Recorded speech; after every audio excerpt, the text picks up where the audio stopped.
Relax lang kayo. Baka kasi mag-init ang ulo ninyo sa pag-uusapan natin ngayon. Isang 10 taong gulang na batang lalaki kasi ang sapritang pinagbebenta ng nanay at partner nito ng iligal na droga. At di umano'y sinasaktan din ang bata kapag hindi ito sumunod. Ano ba ang sinasabi ng batas tungkol dito? Ask me, ask Attorney Gabby. Attorney, bukod sa sapritang pinagbenta ang bata ng kanyang mga magulang ng shabu at pagkatapos ito ay may pananakot pa kapag hindi sinunod, ano ba ang pwedeng kaharapang kaso ng mga magulang ng bata?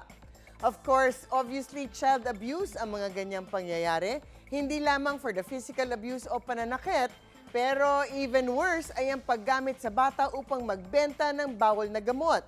Pareho itong sakop ng Republic Act 9231 o ang Special Protection of Children Against Child Abuse na ipinagbabawal ang pananakit sa mga anak natin. But more importantly, ipinagbabawal ang paggamit sa mga bata sa drug trafficking or drug pushing. Ang penalty para dito ay hanggang prison correctional in its medium period to reclusion perpetua or hanggang 40 years na kulong yan. More importantly, yung pagbebenta ng illegal na droga ay may penalty ng life imprisonment o habang buhay na kulong at may fine ng hanggang 10 million pesos.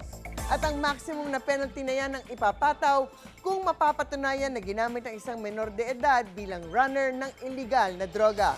Of course, pag ganyan ang pangyayari, kailangan siguraduhin ang proteksyon ng batang involved at kung walang ibang relative na matinong kukupkop at magpaprotekta sa bata, dapat ay ilagay na siya sa protective custody ng DSWD or ng ibang child caring agency.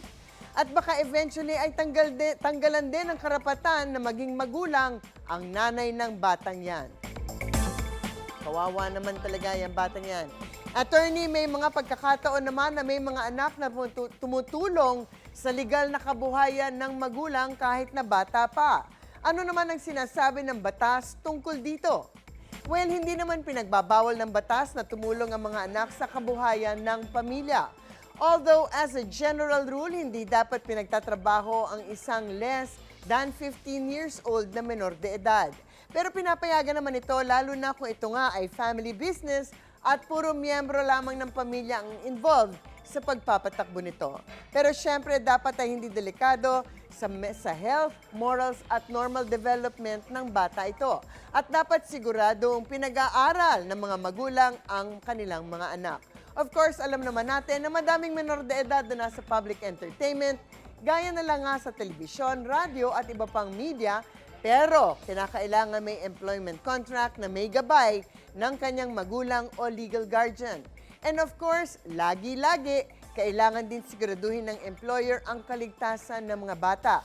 Dapat ay may work permit mula sa DOLE at regulated din ang hours of work ng bata. Kung less than 15 years old, not more than 4 hours a day, not more than 5 days a week. Kung more than 15 but less than 18 years old, not more than 8 hours a day at 40 hours per week lamang.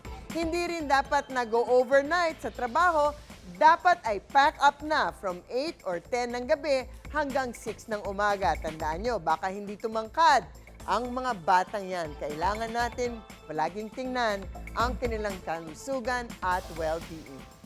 In any case, sa mga usaping batas, bibigyan po nating linaw para sa kapayapaan ng pag-iisip.